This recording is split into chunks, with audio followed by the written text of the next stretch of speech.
Hi berries, welcome back to my channel. Welcome to my channel if you have landed here for the very first time. Hope you subscribed to my channel, clicked on notification bell so don't miss out any further updates. You can also follow me on my Instagram जिसकी link होगी description box में. Namaste, this is Dvija और कैसे हैं आप? The sunshine in human form और आज हम देख रहे हैं. Okay, we are finally doing Mohit's video, reacting to Dhruv Durandar video. And yeah, let's go, let's get it. हर बार की तरह उम्मीद है वीडियो जाएगा रहेगा मजा आएगा. For people who can question me, यहाँ पे बहुत गर्मी है. The weather keeps on changing and because of that I'm sick. So it's really hot outside. तो मुझे AC चालू करना पड़ रहा है because I can't on the fan. और मुझे ये पहन के बैठना पड़ रहा है hoodie because I am sick and I really need to be a little warm as well. तो दोनों trying कि थोड़ा balance रहे. Anyway, let's go and play this video. Ladies and gentleman, boys and girls, we are back. मैं सोचा कुछ different करते हैं और डिफरेंट करने का रीजन भी है. ध्रुव राठी ने एक बढ़िया सा धुरंधर का वीडियो डाला है. कुछ दिन पहले क्या था films, right? मैंने देखा नहीं because I was travelling and everything. तो मैंने सोचा कि क्यों ना मॉकटेल पे काफ़ी बातें चल रही थी इसको लेकर. आई थॉट ओके देखते हैं, रिएक्ट करते हैं. अगर कुछ ऐसा होगा जिस पे बात करी जा सकती है या जो बात करने लायक होगा तो I will talk about it. और तुम ये वीडियो देख रहे हो और अगर ऐसा कुछ नहीं है तो आई गेस नॉट. सो चलो ठीक है, विल स्टार्ट. 3 2 1 let's go. नमस्कार दोस्तों, इमेजिन करो मैं एक फिल्म बनाता हूं. एक फिल्म जिसमें हमारा मेन किरदार है एक स्पाई, एक जासूस जिसे भेजा जाता है पाकिस्तान में आतंकवादियों के नेटवर्क्स को इन्फिल्ट्रेट करने के लिए. ये एक बड़ा सीक्रेट ऑपरेशन है. Sorry for the low energy in this video. अगर दिखे तो I can't help it. इस फिल्म में आगे आप देखते हो कि कैसे हमारा जासूस बड़ी मेहनत से काम कर रहा है. ढेर सारे इंटेलिजेंस इनपुट्स वो अपने बॉस और रॉ के चीफ को भेजता है. एक दिन ऐसा ही एक इंटेलिजेंस इनपुट 2018 के समय में उसे पता चलता है. वो अपने बॉस को बताता है, सर 2019 के अर्ली में कहीं ना कहीं एक बड़ा धमाका होने वाला है. उसके बॉस उसे बोलते हैं जल्दी से जल्दी ज्यादा से ज्यादा इंफॉर्मेशन निकालने की कोशिश करो, समय नजदीक आ रहा होता है. कहानी में बहुत सारे ट्विस्ट आते हैं और हमारा जासूस ऑलमोस्ट पकड़ा जाता है, लेकिन किसी ना किसी तरीके से वो फाइनली सक्सेसफुल रहता है. एक दिन वो अपने बॉस को फोन करके कहता है, सर पता लग गया, 14 फरवरी 2019 को पुलवामा में एक आर्मी ही कॉन्वॉय गुजरेगी, उसे ये आतंकवादी निशाना बना रहे हैं. बॉस जासूस का धन्यवाद करते हैं और तुरंत जाकर प्रधानमंत्री के ऑफिस में ये इन्फॉर्मेशन देते हैं. सीधा प्रधानमंत्री से कहते हैं 11 इंटेलिजेंस इनपुट्स आए हैं सर, हमें इस कॉन्वॉय को बाय रोड नहीं भेजना चाहिए, आतंकवादी हमला होने का चांस बहुत ज्यादा हाई है. यहाँ पर हमें प्रधानमंत्री के चेहरे की एक झलक देखने को मिलती है, सफेद दाढ़ी, और फिल्म में उन्हें नाम दिया गया है मिस्टर सुरेंद्र गोभी. हमारे जासूस और उनके बॉस को लगता है कि उन्होंने अपना काम बखूबी निभाया. लेकिन 14 फरवरी 2019 अब फिल्म में यहाँ पर एक पूरा रेड स्क्रीन आ जाता है.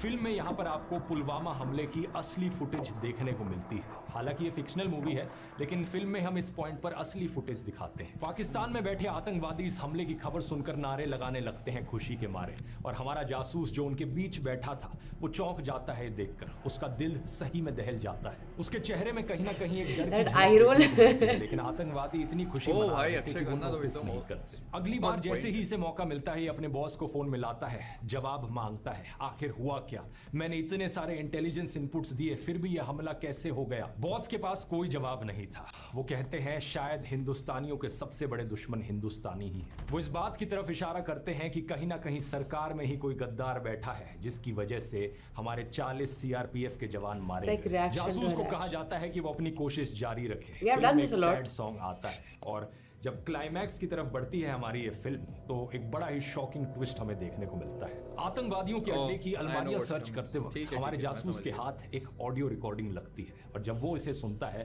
तो उसे यकीन नहीं होता अपने कानों पर. इस ऑडियो रिकॉर्डिंग में हमारे प्रधानमंत्री गोभी जी की आवाज थी और दूसरी तरफ बात कर रहे थे आईएसआई के हेड. गोभी जी कहते हैं कुछ लोग मरेंगे मरने दो, कुछ गाड़ियां जलेंगी जलने दो, लेकिन इलेक्शन से ठीक पहले अगर यह हमला होगा तो मुझे इलेक्शन में इसका बहुत बड़ा फायदा मिलेगा. आईएसआई का हेड दूसरी तरफ से जवाब देता है, ठीक है सर, 14 फरवरी डन समझे.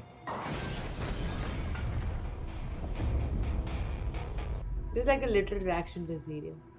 पिछले 2 वीडियोस की तरह आप नहीं है बोलोगे ये, लेकिन सिर्फ ये तो कभी असली में हुआ ही नहीं, तो मैं कहूंगा कि मैंने कब कहा ये असली में हुआ। मैंने तो फिल्म के सीधा शुरू होने से पहले डिस्क्लेमर लगाया था कि ये तो फिक्शनल फिल्म है। लेकिन फिर आप पूछोगे अगर फिक्शनल फिल्म है तो मैंने पुलवामा हमले का असली में जिक्र क्यों किया, असली डेट और असली फुटेज क्यों दिखाई अपनी फिल्म। मैं कहूंगा ये फिल्म असल में फिक्शनल फिल्म है लेकिन इंस्पायर्ड फ्रॉम रियल इवेंट्स है। तो कुछ चीजें असली हैं, कुछ चीजें फिक्शनल हैं। क्या बात है सर, क्या बात है सर, क्या बात, ये बात है। फिल्म के अगले सीन में कट कर ओके ही पॉज तो basically final.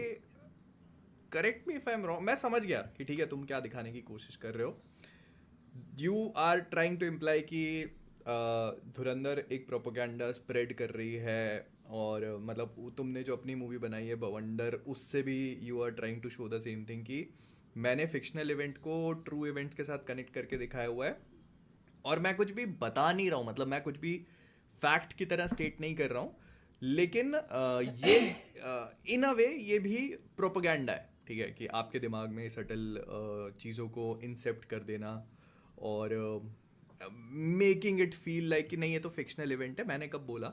I get what you are trying to do here is, but एक बहुत ही की चीज़ है जो शायद तुम भूल रहे हो, वो ये है कि Pakistan has always been connected to terror attacks, right? जो पार्लियामेंट का अटैक हुआ था, पुलवामा अटैक हुआ था, पहलगाम का भी जो हुआ था। सो मतलब ये तो everyone knows, the entire world knows this, इसमें फिक्शन की तो कहीं जगह ही नहीं है, राइट? आई थिंक ये तो एक प्रूवन फैक्ट है ना। या इट्स आउट देयर, लाइक हमने लास्ट वीडियो में बात किया था। Oh wow, okay okay, I like this guy already. See Google search पे इट शोज कि जो 26/11 का अटैक है, it was carried out by 10 members of Lashkar e Taiba, जो कि Pakistan based Islamist terrorist organisation है। आई मीन ये तो क्लियर ही है ना। ये मूवी इस चीज़ को बताने की कोशिश कर रही है कि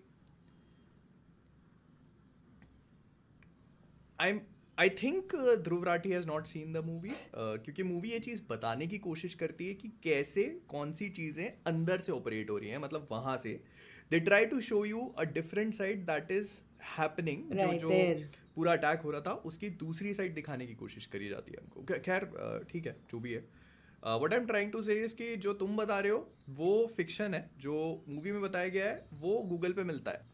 मतलब वो जो प्लेन हाईजैक हुआ था, 26/11 के अटैक हुए हैं, ये सारी चीजें अपॉलजीज इसके लिए, लेकिन अगर बेहतर नाक नहीं देखना चाहते करते हैं और हमें बॉस दिखते हैं एक बड़ा फेमस डायलॉग बोलते हुए। वो कहते हैं कि चिंता मत करो मेरे जासूस, किसी ना किसी दिन एक देशभक्त सरकार आएगी इस देश में, एक ऐसा प्रधानमंत्री आएगा जो सही में लोगों की फिक्र करता हो, तब हम असली भवंडर करेंगे, तब होगी असली रिवेंज।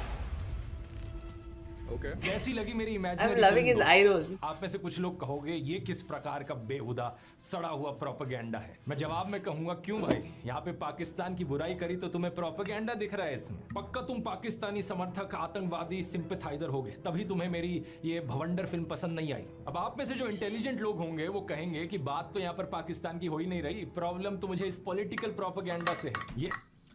यही मैं बताने की कोशिश कर रहा हूँ कि पाकिस्तान सिंपैथाइजर और पाकिस्तान की बात नहीं कर रहे हैं हम लोग। We are not talking about the people living in Pakistan. The one who has movie बात caused this. करती है जो भी टेररिस्ट Exactly. रिलेटेड एक्टिविटीज हो रही हैं वो कैसे पाकिस्तान से कनेक्टेड है, simple.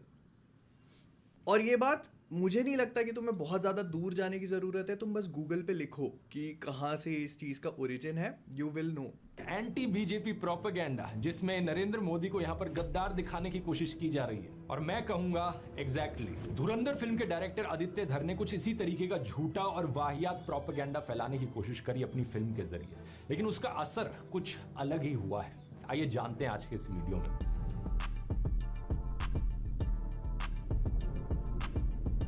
I would love to know more about him, मतलब वो क्या करते हैं, हम देख भी लेंगे इस वीडियो को शुरू करने से पहले एक अच्छी खबर बताना चाहूंगा। 6 महीने के इंतजार के बाद अब AI मास्टर। नहीं यार, मेरे को इंटरेस्ट नहीं तुम्हारे AI के मास्टर प्रॉम्प्ट डालने के लिए किसको कोर्स लेने की जरूरत पड़ रही है।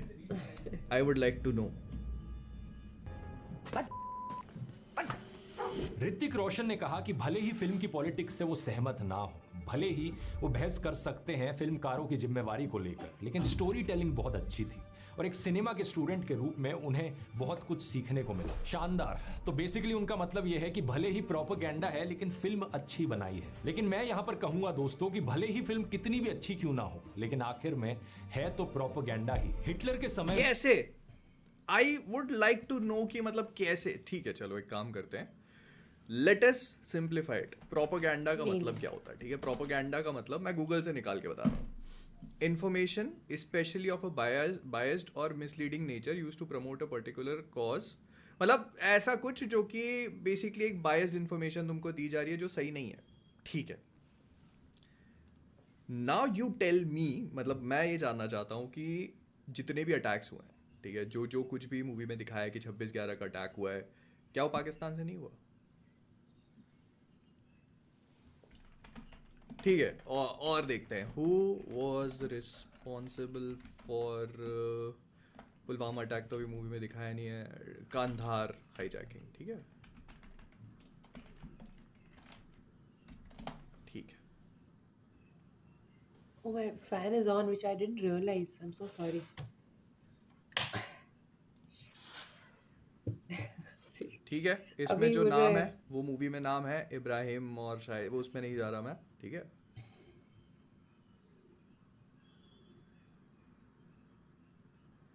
इसमें भी लिखा हुआ है, इसमें भी लिखा हुआ है कि आईएसआई जो थी वो उनको एक्टिव सपोर्ट दे रही थी। अगर कोई चीज एक्चुअली मतलब फैक्ट्स के फॉर्म में अवेलेबल है, ठीक है, तो फिर उसको तुम कैसे प्रोपेगेंडा लेबल कर रहे हो? I just Makes sense. Want to know. Just because तुम किसी पर्टिकुलर चीज के साथ अग्री या डिसअग्री करते हो, इसका मतलब ये नहीं है कि वो सच हो जाता है। मेरा Agreed. बहुत सारी चीजों को लेकर अपना ओपिनियन है जो बहुत सारे लोग डिसअग्री कर सकते हैं, लेकिन इसका मतलब ये नहीं है कि वो सच हो गया। जो भी मूवी में बड़े बड़े इंसिडेंसेस हुए हैं वो जिस जगह से ओरिजिन हो रहे हैं वही दिखाने की कोशिश करी गई है, और नहीं यहाँ पे पाकिस्तान के कॉमन लोगों को टारगेट करने की बात नहीं करी जा रही। This is just a group of organization which is carrying out things, और उन्हीं के बारे में बात हो रही है। ठीक है, आगे देखते हैं। में नाजी प्रोपेगेंडा फिल्म मेकर लेनी रिफेनस्टाल ने फिल्में बनाई जैसे कि ट्रायम्फ ऑफ द विल, जिनकी फिल्म की टेक्निक की बहुत तारीफ हुई। ऊपर से हिटलर की विचारधारा को बढ़ा चढ़ाकर दिखाने वाली ये झूठी प्रोपेगेंडा फिल्में अपने समय में बहुत प्रॉफिटेबल भी थी। अपने साल की सबसे बड़ी बॉक्स ऑफिस हिट्स भी बनी ये फिल्में जर्मनी में।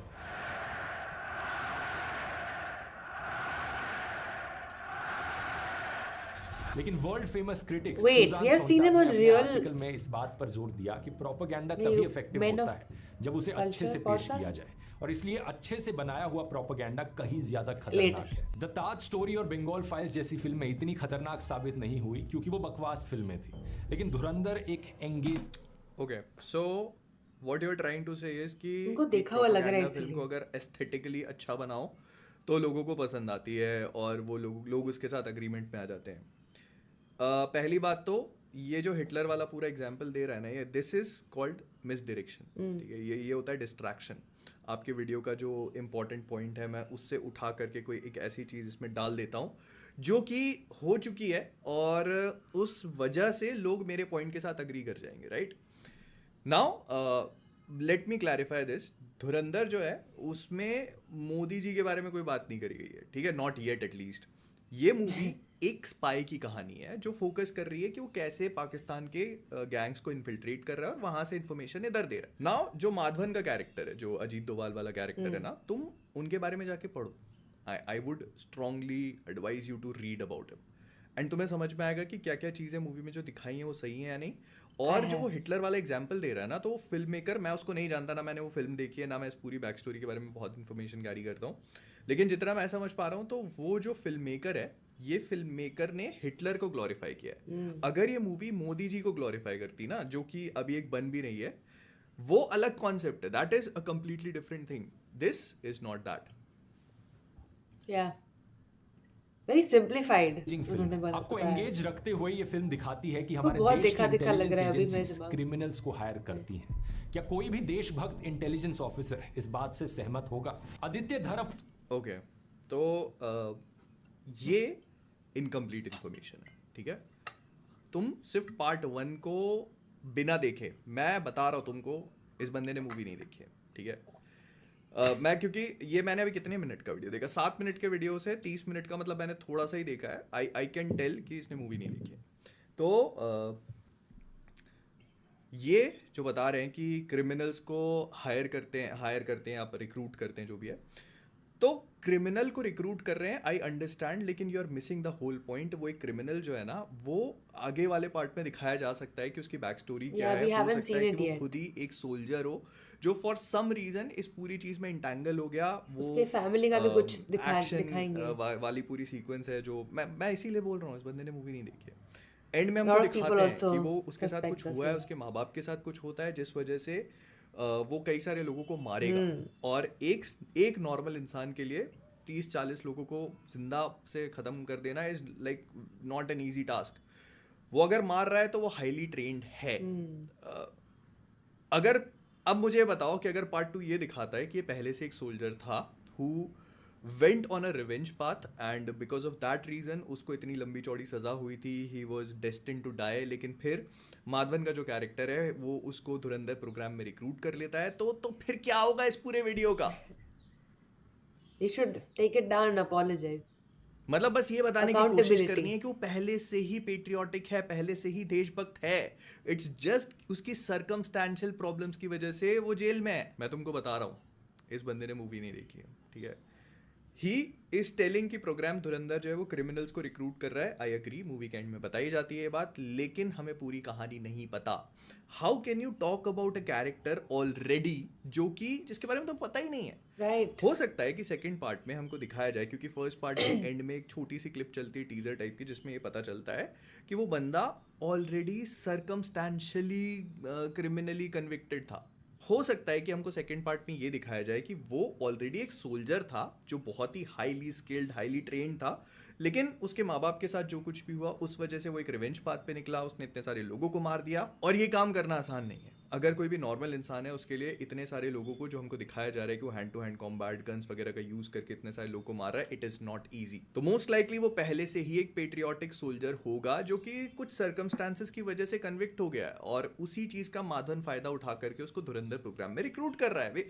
We have no idea yet, कुछ भी हो सकता है। आप पहले से ही इस पे अपना वो फैक्ट कैसे फेंक दिया? आपने तो डिसीजन ही सुना दिया भाई, जजमेंट दे दिया।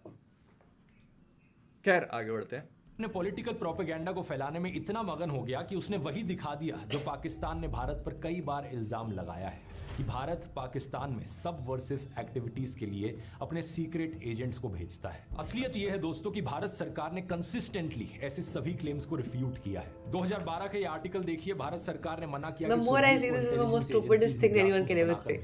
2016 का यह आर्टिकल देखिए, भारत सरकार ने पाकिस्तान के जासूस वाले दावों को रिजेक्ट किया। लेकिन धुरंधर फिल्म ऐसे The more I see it, the more stupid it sounds. ये एनालिसिस चैनल चला रहे, पॉलिटिकल कमेंट्री करता है बंदा। इस पे मैं कुछ बोलूं या मुझे बोलने की जरूरत ही है? Do you guys think I should even जब तुम हेट में अंधे हो जाते हो ना, दिस इज हैपनिंग। अगर एक कंट्री अपने स्पाई को दूसरी कंट्री में भेज रही है तो क्या वो इस बात की रिस्पॉन्सिबिलिटी ले लेगी कि हाँ हमने भेजा था? अबे आतंकवादी ऑर्गेनाइजेशन थोड़ी है। डज ही इवन नो कि अगर एक कंट्री इस बात को सपोर्ट करती है, इस बात की रिस्पॉन्सिबिलिटी ले लेती है कि हाँ जो आदमी तुमने पकड़ा है वो हमारा स्पाई है, तो उस पर कितना बड़ा इंटरनेशनल इंसिडेंट हो सकता है, कितना बड़ा। जिस तरह से पाकिस्तान कभी भी ऑफिशियली इस बात की रिस्पॉन्सिबिलिटी नहीं लेता कि इन सारी चीज़ों के पीछे वो खुद रिस्पॉन्सिबल है, वैसे ही इंडिया कभी भी ये रिस्पॉन्सिबिलिटी नहीं लेगा कि हम लोगों ने जो लोग भेजे हैं वो स्पाइज है। Very simplified. ये अपने वीडियो पे खुद नहीं लिखता। आई हैव पढ़ता तो होगा। चलो ठीक है, तुम अपने वीडियो खुद नहीं लिखते, मैं समझ रहा हूँ, लेकिन एटलीस्ट उनको पढ़ते तो होगे, उनको प्रूफ तो करते होगे भाई। कैसे, मतलब सब टेलीप्रॉम्प्टर पे जो कचरा आता जाएगा बोलता जाएगा क्या? ये से ही एक सीक्रेट एजेंट को हीरो की तरह पेश करती है। अबे तू मेरी तरफ है किसकी तरफ है? आप शायद कहोगे कि ये फिल्म ही तो है, फिल्म में ये सब दिखाने में प्रॉब्लम क्या है? ऐसे तो वाईआरएफ के स्पाई यूनिवर्स की भी फिल्में हैं जिनमें दिखाया जाता है कि एक इंडियन एजेंट पाकिस्तान में जाकर काम कर रहा है। लेकिन प्रॉब्लम यह है कि धुरंधर फिल्म बार बार आपको दिखाती है कि कैसे ये रियल इवेंट से इंस्पायर्ड है। बार बार अपने ट्रेलर में कहती है based on incredible true events. 26 नवंबर के असली आतंकी हमले को दिखाया जाता है, असली न्यूज फुटेज के साथ दिखाया जाता है। आतंकी और उनके हैंडलर्स की रियल लाइफ ऑडियो रिकॉर्डिंग्स तक इस्तेमाल की जाती हैं। इवन पाकिस्तान के शहर लायरी में जो गैंगस्टर्स दिखाए गए हैं, बाबू डकैत, रहमान डकैत, उजैर, इस नाम से रियल लाइफ में गैंगस्टर्स रहे हैं और पुलिस वाला चौधरी असलम भी रियल लाइफ में कैरेक्टर रहा है।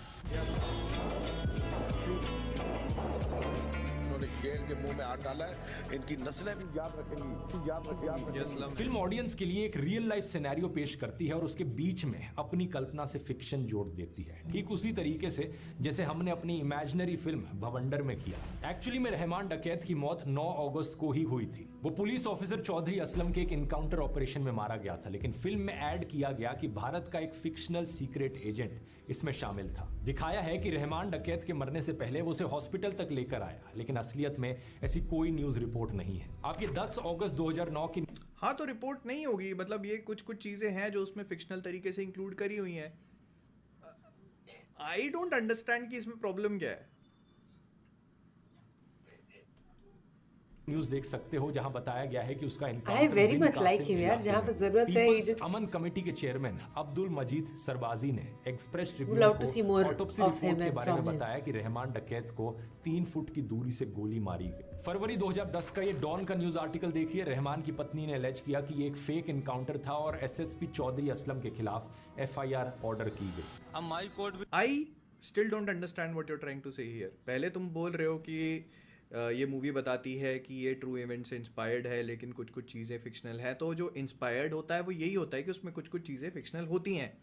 प्लस अगर वहाँ पर कोई स्पाई था, ठीक है, अगर उनकी गैंग में कोई स्पाई था और उसके बारे में कोई मेंशन नहीं हुआ, तो he is just that good at his job. मतलब बाहर आ जाएगा तो how can he survive there. This video is actually defying every logic. वो ये बहुत ही लॉजिकल चीज नहीं है। अगर जेम्स बॉन्ड कोई इंसिडेंट्स करने गया है, कोई कांड करने गया है, वो कैसीनो रॉयल में जाकर पोकर खेल रहा है, इतने पैसे जीत रहा है, तो किसी को नहीं पता कि वो जेम्स बॉन्ड है।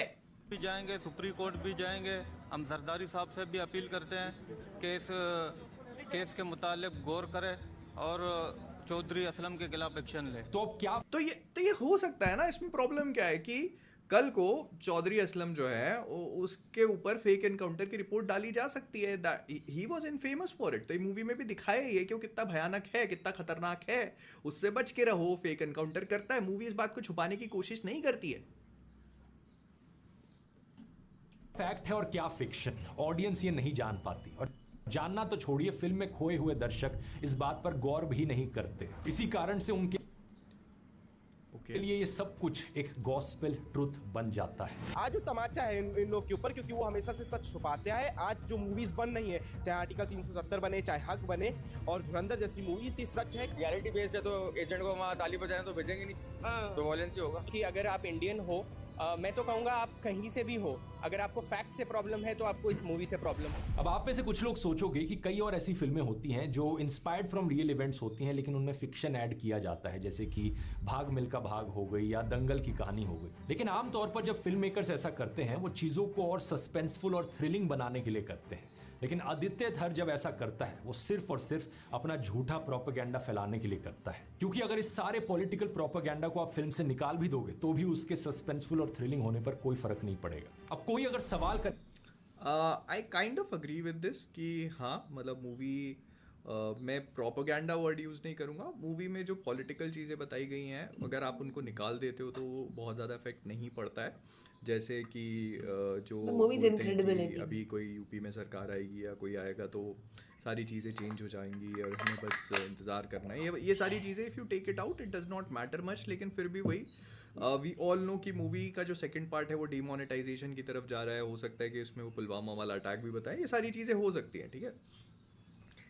लेकिन ऑन दी अदर हैंड, ये जो बोल रहे हो ना कि फैक्ट और फिक्शन में लोग डिसाइफर नहीं कर पाते, तो क्यों करना है?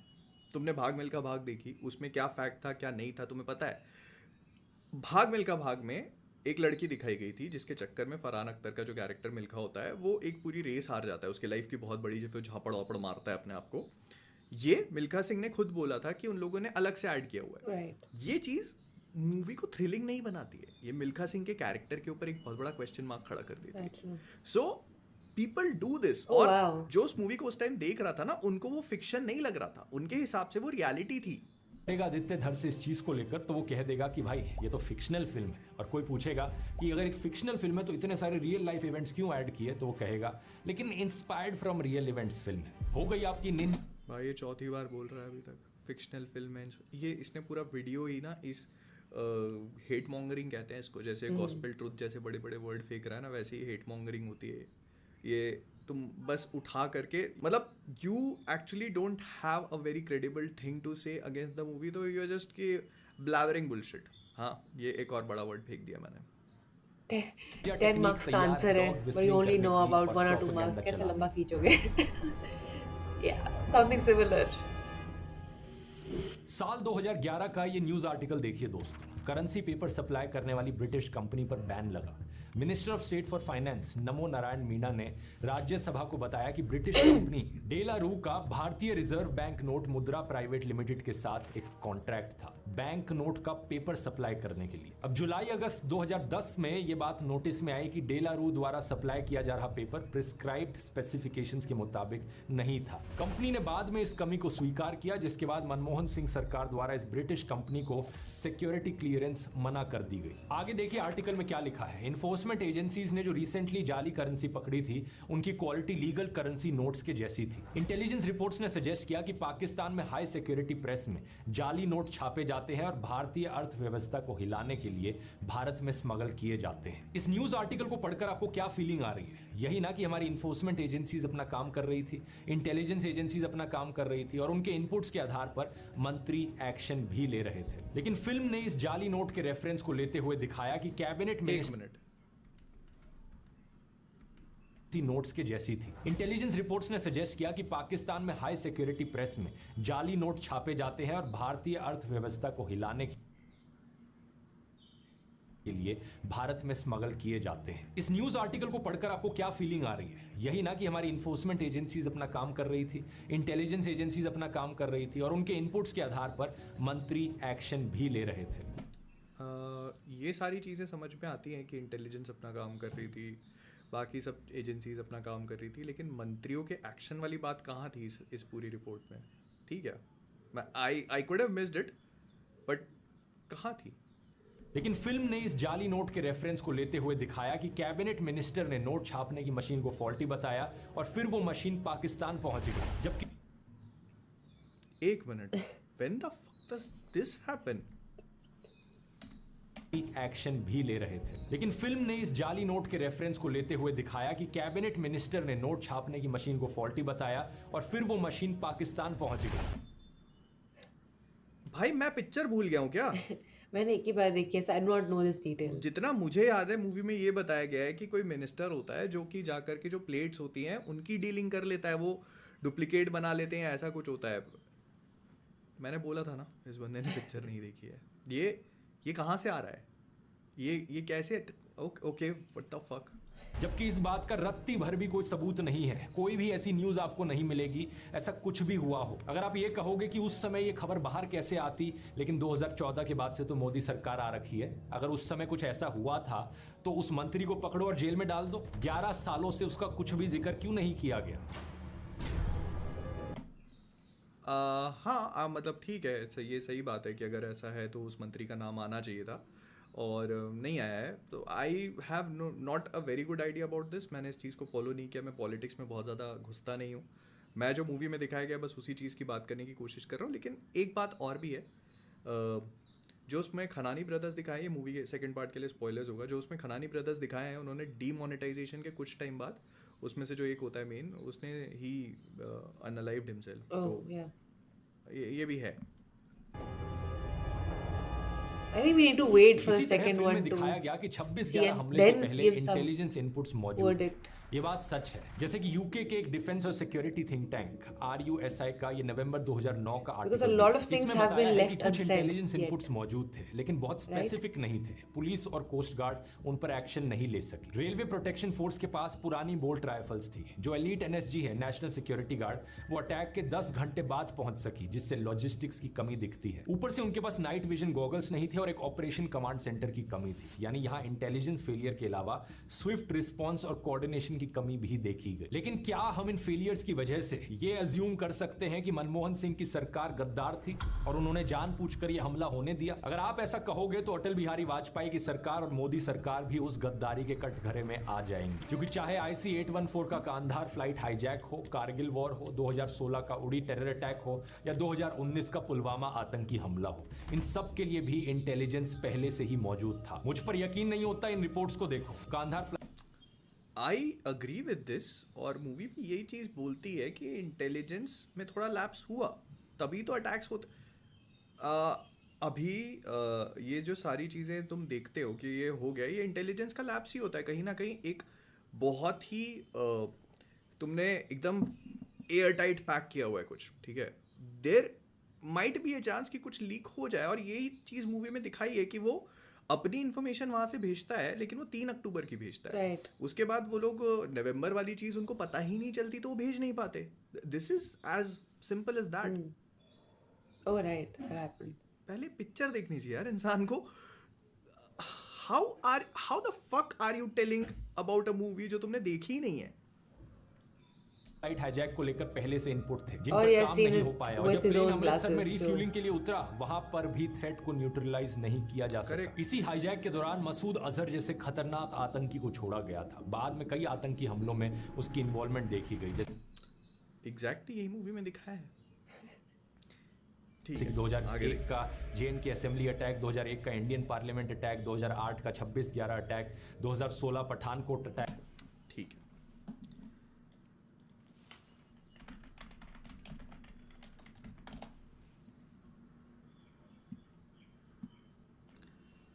तुमने बोला, ठीक है, ये खुद बोल रहा है कि मसूद अजहर जो है ये इतने सारे अटैक्स के पीछे रिस्पॉन्सिबल है। मसूद अजहर कहाँ से आया है, कहाँ का है वो? अब अगर उसमें ये दिखाया गया है कि कांधार का जो हाईजैक हुआ था उसमें सरकार को इस आदमी को रिलीज करना पड़ा, तो उन्हें करना पड़ा। ये मूवी में हुआ है, और उसके बाद से उसने इतनी सारी चीजें करी हैं जो कि डायरेक्टली पाकिस्तान से कनेक्टेड हैं, तो मूवी वही तो बताने की कोशिश कर रही है। तुम, ये आदमी अपने ही पॉइंट्स को कॉन्ट्रडिक्ट कैसे कर ले रहा है? Because he's blinded. Attack, That's 2019 the only way it Pulwama attack, और अब happens. 2025 मेरे में ख्याल रेड से। Fort terror. So basically what you are trying to say is कि ये आदमी पाकिस्तान का मिलिटेंट है, जो भी है, मतलब लिखा हुआ है गूगल पे है, ठीक है, ये आदमी वहां बिलोंग करता है, ठीक है, यू आर ट्राइंग टू से दिस, लेकिन मूवी को ये नहीं दिखाना चाहिए था। Hello, subtle he is, लेकिन जो पॉइंट God डिलीवर damn. करता है। गर्मी लगने लग गई मेरे को। Fuck. पंखा चला लेता हूं। मैं समझ नहीं पा रहा कि ये बंदा पॉइंट प्रूव क्या करने की कोशिश कर रहा है, कि मूवी में जो भी दिखाया गया है वो एक प्रोपेगेंडा है, राइट? वो मतलब सच नहीं है, वो बायस्ड वर्जन है। लेकिन फिर तुम आगे जाकर ये खुद ही बता रहे हो कि मसूद अजहर जो है वो इतने सारे अटैक्स के पीछे रिस्पॉन्सिबल है, तो फिर ये तो दिखाना है ना, मतलब this is actually true, right? Attack.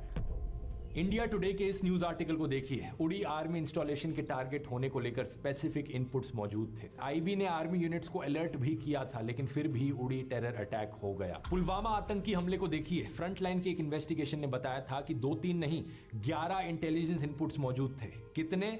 11 intelligence inputs. चाहे इंटेलिजेंस फेलियर हो या इंटेलिजेंस इनपुट होने के बावजूद खराब कोऑर्डिनेशन हो या खराब प्लानिंग की वजह से चूक जाना हो, इन सभी फेलियर्स के लिए सरकार और सिक्योरिटी एजेंसीज को क्वेश्चन किया जाना चाहिए। और ये किसी भी आई अग्री विद दिस कि हाँ, अगर कहीं पे भी इनपुट है और फिर उसके बाद भी उसका फेलियर हो जाता है तो आपको क्वेश्चंस पूछने चाहिए। This is what we are suppose to do as a citizen. But ये बोलना बहुत आसान है। तुम जहाँ बैठे हो, जहाँ से तुम ये काम कर रहे हो, जो काम तुम कर रहे हो, जिसके लिए तुमने एक्चुअली लोग रखे हुए हैं, it is very easy to just come out in front of a camera and blabber bullshit. But ये एक्चुअली जो जहाँ पर होता है उसके लिए ये चीज़ बहुत बहुत अलग होती है, ठीक है? मैं इसकी बहुत डिटेल में नहीं घुसूंगा, मैं बस इतना बताऊंगा कि बोलना आसान है। नागरिक का अधिकार ही नहीं बल्कि फर्ज है। ये सवाल लोग बीजेपी सरकार से भी पूछते हैं और पहले कांग्रेस सरकार से भी पूछते थे। हर तरफ आलोचना भी होती थी, लेकिन चाहे कांग्रेस सरकार हो या बीजेपी सरकार, किसी के लिए भी ये कहना कि ये सरकार गद्दार है और जानबूझकर आतंकी हमला होने दे रही है, ऐसे एक्स्ट्रा ऑर्डिनरी क्लेम्स के लिए एक्स्ट्रा ऑर्डिनरी एविडेंस की जरूरत होती है। अभी हाल ही में हुए Did I just hear this right?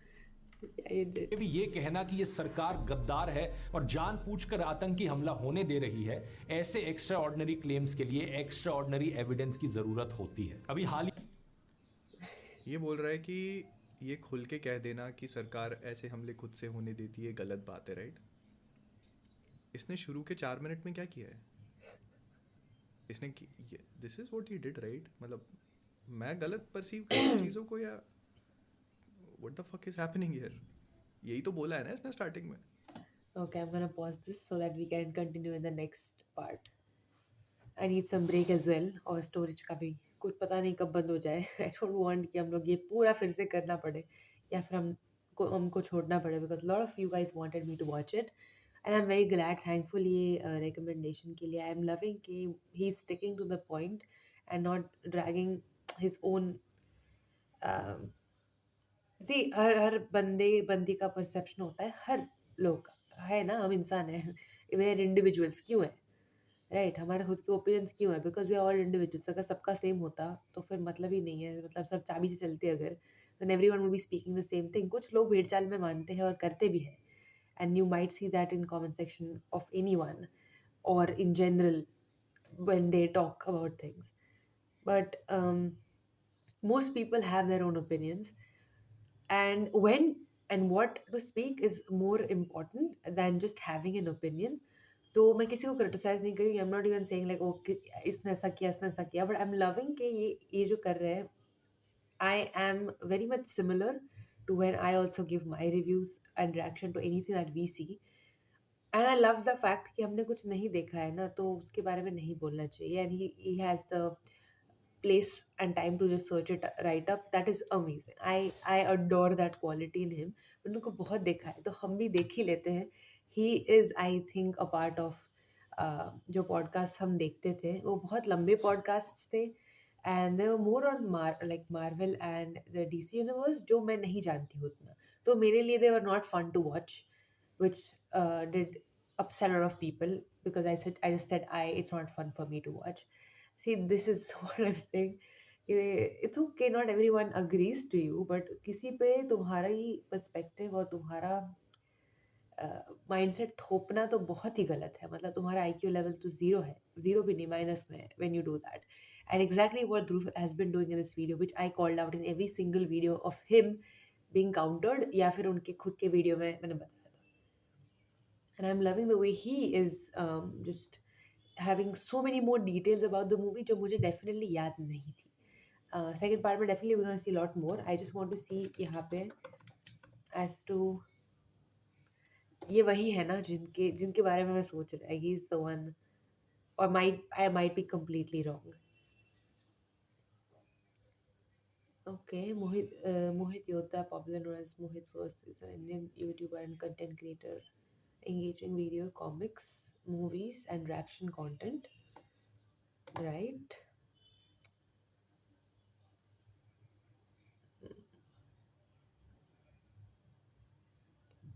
Men of culture, yeah. See, मैंने बहुत देखा लग रहा था, it's been a long time that we have seen actually him and in general men of culture ये podcast, so I kind of had an idea कि देखा है, लेकिन I was there. I would love to start and continue ये complete video होने के बाद अगर कुछ मेरे लिए बोलने लायक है. For now, I think he's saying a lot of things which just make sense, and I'm actually kind of understanding more than for me to say anything out here. और इतने सारे videos हो गए हैं इसमें, मैं तो काफ़ी चीज़ें बोली दी है, but अगर कुछ बचा ऐसा मुझे लगा बोलने के लिए, definitely at the end of this whole video, let's not speak in between without saying anything. I don't agree to that. Okay, bye. मिलते हैं part 2 में.